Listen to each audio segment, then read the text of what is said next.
కేసీఆర్ అంటే ఒక ఎమోషన్, ఒక భావోద్వేగం. కేసీఆర్ గారి పేరు చెప్తే వెంట్రుకలు నిక్కబడుస్తాయి. నిజంగా అణిచివేత, దోపిడీ, పీడన ఎక్కడైతే ఉంటుందో అక్కడి నుంచి తిరుగుబాటు మొదలవుతుంది. అట్లా తెలంగాణ మొత్తం కూడా నిర్లక్ష్యానికి గురై అణిచివేతకు గురై దిక్కులేని పరిస్థితిలో ఉన్నప్పుడు తెలంగాణ తల్లి కన్న బిడ్డ కేసీఆర్.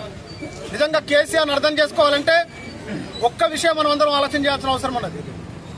కేసీఆర్ తెలంగాణ రాష్ట్రం ఒకప్పుడు ఒక దేశంగా ఉన్నటువంటి ఈ తెలంగాణ, హైదరాబాదు దేశం నైజాం సర్కారు పాలన నుంచి విముక్తి కాబట్ట తర్వాత మనని మనం పాలించుకుందాం అనుకుంటున్న సందర్భంలో సీమాంధ్ర పెట్టుబడిదారులు, పాలకులు హైదరాబాద్ రాష్ట్రం మీద కన్నేసి తెలుగు భాష మాట్లాడేటోళ్ళం అన్నదమ్ముల లెక్క కలిసిందామని చెప్పేసి ఒక మాట మాట్లాడితే ఆ రోజు జవహర్లాల్ నెహ్రూ అనుమానం వచ్చి ఫజల్ అలీ కమిటీ నేసింది. ఫజల్ అలీ కమిటీ కూడా స్పష్టంగా చెప్పింది, తెలంగాణ ప్రజలకు చాలా అనుమానాలు ఉన్నాయి, మనం ఈ తెలంగాణని ఆంధ్రతో కలపడానికి వీలు లేదు అని చెప్పేసి ఫజల్ అలీ కమిటీ చెప్పింది. వాళ్లకు నీళ్లు పోతాయి, నిధులు పోతాయి, ఉద్యోగాలు పోతాయి. ఈ ప్రాంత వనరుల మీద కన్నేసినటువంటి సీమాంధ్ర పాలకులు ఈ తెలంగాణని హస్తగతం చేసుకోవడం కోసమే భాషా ప్రయుక్త రాష్ట్రం మీద కలిసిందామని చెప్పేసి మాట్లాడుతున్నారు అని చెప్పేసి ఆ రోజు ఫజల్ అలీ కమిటీ చెప్పింది. చెప్పినా ఎందుకు ఈ విషయాలు చెప్తున్నామంటే ఆంధ్ర రాజకీయ నాయకులు ఎంత పెద్ద ఎత్తున లాబింగ్ చేస్తారో చెప్పడం కోసం చెప్తున్నా. అయినా జవహర్లాల్ నెహ్రూ మీద ఒత్తిడి పెట్టి తెలంగాణను ఆంధ్రతో కలుపుతున్నప్పుడు జవహర్లాల్ నెహ్రూ అంత పెద్ద నాయకుడే ఒక మాట అన్నాడు, ఇది ఒక తుంటరి అబ్బాయిని, ఒక అమాయకపు అబ్బాయిని ఒక తుంటరి అబ్బాయికి ఇచ్చి పెళ్లి చేస్తున్నది అనుకున్నది, దీంట్లో ఒక సామ్రాజ్యవాద కుట్ర గర్భితమై ఉన్నదని చెప్పేసి మాట్లాడుతూనే తెలంగాణని ఆంధ్రతో కలిపిండు. అంటే ఆంధ్ర లాబింగ్ అంత బలమైన లాబింగ్, ఈ ప్రాంత వనరుల మీద కన్నేసినటువంటి ఆంధ్ర లాబింగ్ అట్లా తెలంగాణను ఆంధ్రతో కలిపింది. నిజంగా ఒక్క విషయం గుర్తు చేసుకోవాలి, అట్లా కలిపినట్టు ఈ తెలంగాణ ప్రాంత ప్రజలు రెండో స్థాయి ప్రజలకు పౌరులుగా బతుకుతున్న రోజులల్లా ఈ ప్రాంతానికి సంబంధించినటువంటి బెల్లి లలితక్క తెలంగాణ అన్నందుకే 17 ముక్కలు చేసి బాయిలలో వేసే విషయం కూడా మనందరం చూసినాం.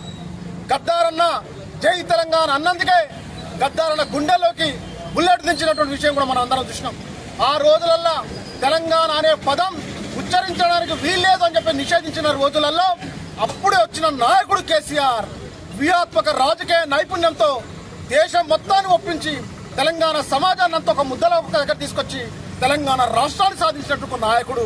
ఇవాళ తెలంగాణ అసాధ్యం అనుకున్నారు, సాధ్యమే కాదనుకున్న తెలంగాణ రాష్ట్రాన్ని తెచ్చినట్టు నాయకుడు. ఇవాళ అట్లా తెలంగాణ రాష్ట్రాన్ని తెచ్చిన సాధకుడు ఇవాళ పాలకుడైన తర్వాత దేశంలోనే అగ్రగామి రాష్ట్రంగా తెలంగాణను నిర్మించి దేశం మొత్తం కూడా తెలంగాణ వైపు కూడా చూసే విధంగా చేసినటువంటి నాయకుడు కేసీఆర్. అట్లాంటి నాయకుడు ఈ భూమి మీదకి వచ్చినందుకు నిజంగా మనందరం ఆయన నాయకత్వంలో పనిచేస్తున్నందుకు గర్వపడాలి. ఆయన గురించి జయశంకర్ సార్ ఒక మాట అంటాడు, కేసీఆర్ కారణ జన్ముడు అని.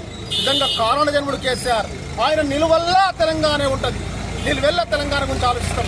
ఇవాళ దుర్మార్గమైన కాంగ్రెస్ ప్రభుత్వ పాలనలో తెలంగాణ మళ్ళొక్కసారి ఆగమవుతున్నది.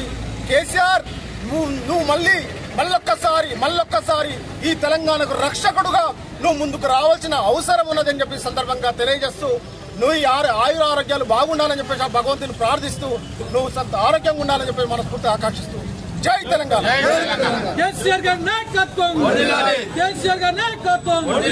జై తెలంగాణ.